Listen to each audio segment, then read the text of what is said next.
ایک باپ ہوتا ہے جس کو اپنی بیٹی کو ذرا سے بھی چوٹ لگے نا تو تکلیف ہوتی ہے ایک. اس کو جو اپنی آنکھوں کے سامنے خود اپنے ہاتھوں سے اس کو 5 فائر مار دیے، اس کے ہاتھ چل گئے. اس نے ایسے مار دیا اپنی بیٹی کو کہ اس کے ہاتھ بھی نہیں کام پہ، اس کے دل کو کچھ نہیں ہوا. ناظرین، ہماری ویڈیوز کو شروع سے آخر تک مکمل دیکھیں تاکہ آپ کی قیمتی آراء سے رہنمائی حاصل ہو سکے. شکریہ. وہ جو آدمی تھا نا، اس کی ماں، ان کے یہاں نا مطلب یہ ہوتا تھا کہ جو بھی خاندان میں اگر پہلی بیٹی ہو نا تو ان کے یہاں نا بہت برا سلوک کیا جاتا تھا. جس کی بھی اگر شادی ہو نا تو اپنی مطلب نیو جو بہو آتی تھی اس کو کہتے ہیں کہ نا اگر آپ کے یہاں نا بیٹی پیدا ہوئی تو ہم آپ کے ساتھ بہت برا سلوک کریں گے. تو جس عورت کی بیٹی کو اس آدمی نے مارا ہے نا، وہ اس کو بھی پہلے دن وہی کہا گیا تھا کہ اس کا شوہر بھی ہر وقت اسے یہی کہتا تھا کہ مجھے بیٹا چاہیے، اور وہ کہتا تھا اگر تمہارا بیٹا نہ ہوا تو میں تمہارے ساتھ بہت برا سلوک کروں گا. اور جو اس کی ساسو ماں تھی وہ بھی ہر وقت اس کو یہی کہتی رہتی تھی کہ ہمیں بیٹا چاہیے. تو وہ کہتی جب اس کی بیٹی ہوئی نا تو اس کا جو باپ تھا وہ سب بہت غصے میں تھے. اس کی ساسو ماں، اس کا باپ، وہ اپنے گھر نہیں آتا تھا. وہ اپنے دوست کے ساتھ رہتا تھا جس نے پہلے ہی اپنی وائف کو چھوڑ دیا تھا کہ اس کی بھی پہلی بیٹی ہی ہوئی تھی. تو وہ ہر وقت اس کو دھمکاتا رہتا تھا کہ تمہارے یہاں تو پہلی بیٹی ہوئی ہے، بیٹی نحوست ہوتی ہے، ایسی باتیں کرتا رہتا تھا. تو وہ جو آدمی تھا نا وہ دوسروں کی بات پر جلدی یقین کر جاتا تھا. تو ایک دن وہ بہت زیادہ غصے میں آیا. اس کے ہاتھ میں پسٹل تھی اور اس کی بہن اور چچا جان وہ بیٹھے تھے، باتیں کر رہے تھے. وہ آ کر شور مچانے لگ گیا. اتنی دیر میں وہ جو جنت تھی، اس بیٹی کا نام انہوں نے جنت رکھا ہوا تھا، تو جنت جون سی تھی وہ رونے لگ گئی. اس کی ماں اس کو دودھ پلانے کے لیے لے گئی. وہ اپنی بیٹی کے پاس چلا گیا اور اس کی ماں جو اس کو دودھ پلا رہی تھی اس نے اپنی بیٹی کو کھینچا اور زمین پر پٹخ دیا. یہ دیکھ کر اس کی ماں بہت زیادہ چلانے لگی، رونے لگی اور بیہوش ہو گئی. تو اس نے اپنی بیٹی کو نیچے پٹخا اور اس کو 5 فائر مار دیے. اس کو دفنانے لگے قبر میں. تب ایسا لگتا تھا کہ قیامت آ گئی ہے، کالے بادل چھا گئے.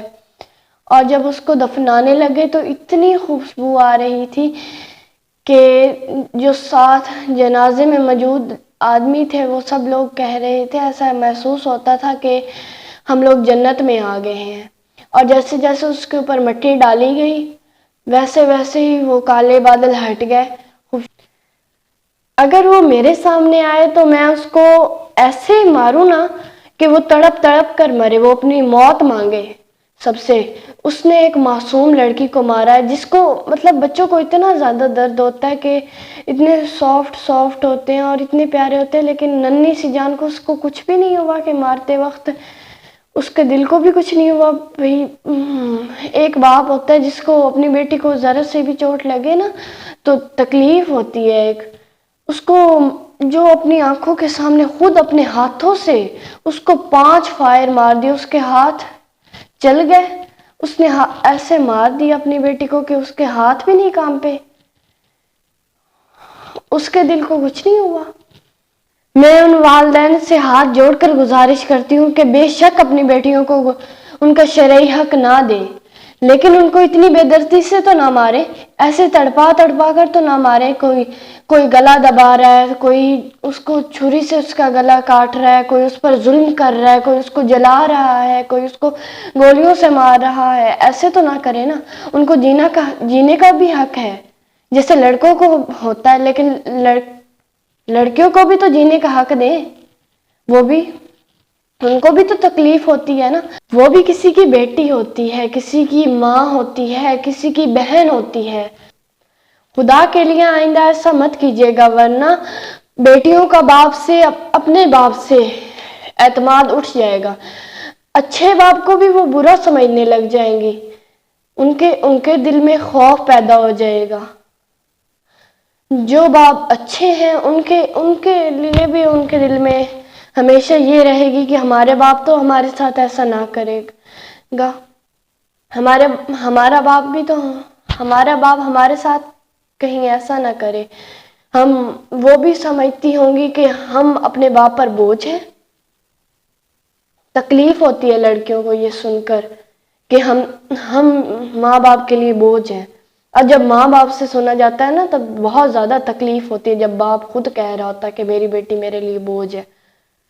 کبھی اگر آپ کو بھی کوئی کہے کہ میرا بیٹا میرے لیے بوجھ ہے تو آپ کو برا نہیں فیل ہوگا؟